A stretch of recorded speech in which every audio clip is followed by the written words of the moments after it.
Playing a perfect game of TFT is nearly impossible. With only 30 seconds per turn, we simply cannot optimally decide what to buy, whether to level up, whether to roll, or how to position, all in one turn, and this is especially more important on pivotal turns right before large power spikes, such as those turns where you have to roll down 50 gold. With this in mind, it's also challenging to give generic advice because everything in TFT is so situational. While many games are alike, there are so many unique situations that you simply cannot prepare for. Luckily, in order to climb, you don't need to be playing perfect TFT, you just have to play better than all your opponents. In this video, I will give you 8 heuristics to simplify your decision making to give you more time to analyze the game and play it out. What is a heuristic? A heuristic is a problem-solving method that uses mental shortcuts or rules of thumbs to make practical solutions and judgments quickly and efficiently. While heuristics are not guaranteed to be optimal, perfect, or rational, they offer a good solution to save time and effort for reaching a goal or approximation.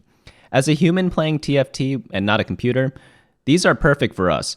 While doing a large rolldown, we aren't actually evaluating every single champion in each shop. Instead, we already know which champions are strong in the meta, which ones complement our current team, and we simply focus on buying those champions. Heuristics allow us to fully utilize our 30 seconds every turn to play a stronger game than all of our opponents. Before we get into the video, go ahead and hit the like button if you guys are curious about what's going to happen next. And if you guys are new to the channel, I make tier lists, composition guides, and TFT commentary every week on my channel, so go ahead and hit the subscribe button if you are new. But let's just get right back to it. So going into the first one, clear your bench, clear your mind. The person who coined this phrase is a very high-level player named Solus. He's frequently in the top 10 on the ladder, and essentially what this means is you should only keep units you intend on playing on your bench and nothing else. A very common technique that people use is buying everything in their shop to optimize their rolls.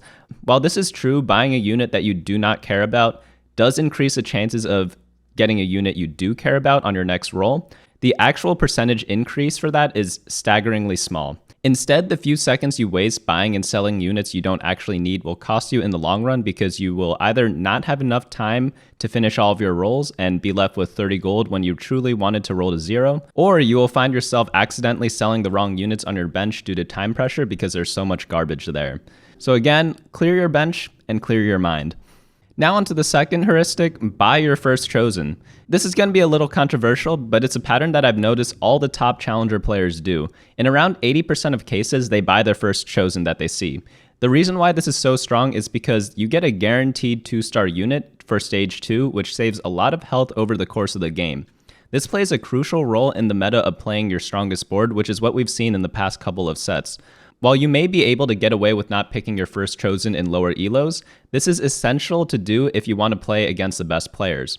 Luckily, the game designers are also trying to make every chosen champion viable, and they have made aggressive changes to support this, so I expect this trend to continue throughout all of set 4. Now on to number 3, if you have more than 4 item components, build an item. So normally I always recommend building an item if you have 4 components, and we never reach anything above that, but oftentimes I find myself greeting and not actually doing this in my own games. However, if you ever have more than 4 item components, you definitely need to be building an item. In my How to Get to Diamond video, I played against people in Bronze, Silver, Gold, Platinum, and Diamond, and in all of those games, we saw my opponents having 5 or more unbuilt items in almost every game. You'll rarely see this in Challenger games. If you are having trouble figuring out which items to build, you can always check out my item quadrant on my website at bunnymuffins.lol/meta. And on the right-hand side of this item quadrant, you can see I list out which items are the most flexible and versatile, and those are the general items that you should be building if you don't know what to build. Number 4, randomize your positioning. Again, our playing strength in TFT is limited by time. If time weren't a factor, we'd be able to play pretty close to optimally, but if you're doing a big roll down or took a long time to think about what to play, you sometimes do not have enough time to scout your opponents and create the perfect position for your team. If this is the case, what you can do is randomize your positioning by swapping sides constantly for your carries and your tanks. You can also do what's called a fake swap, which is leaving half your team on one side, half the team on the other, and then putting everyone on one side at the very last moment. And both swaps and fake swaps make your positioning unpredictable, which prevents your opponent from outclassing you due to positioning. This is very crucial in avoiding things like Zephyr, Shrouds, or having an area of effect champion right in front of your team. Just to clear up any confusion, if you have the time to do it, always scout and position accordingly against your opponents every single turn. But since we don't always have the luxury of having the time to do that, this is a great trick to employ for a large percentage of your turns. Number 5 is forcing compositions. So forcing is a great way to simplify the game. Yes, again, if we had unlimited time each turn, we would play flexibly because that's the optimal way to play. However, we do not have that luxury, and we are also playing against opponents who only have 30 seconds per turn, so forcing a composition to avoid any sort of confusion is a great way to climb and get a higher rank. You'll never miss a unit that you need because you'll know exactly what you need to buy. You will have more gold due to having more interest because you aren't holding any units that belong in other compositions. And lastly, you'll have almost always perfect items because you are only going for 1 or 2 builds. The next 3 that we're going to cover are all related to gold management. So number 6, spend all of your gold when you are less than 20 life.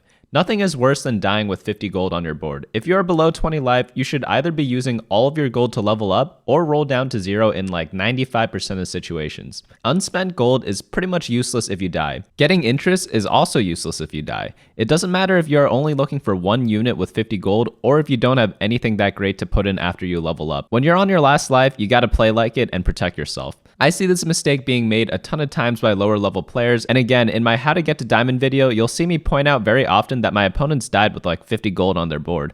And of course there are exceptions to this rule, but again, in like 95% of scenarios, you should always be spending your gold when you're about to die.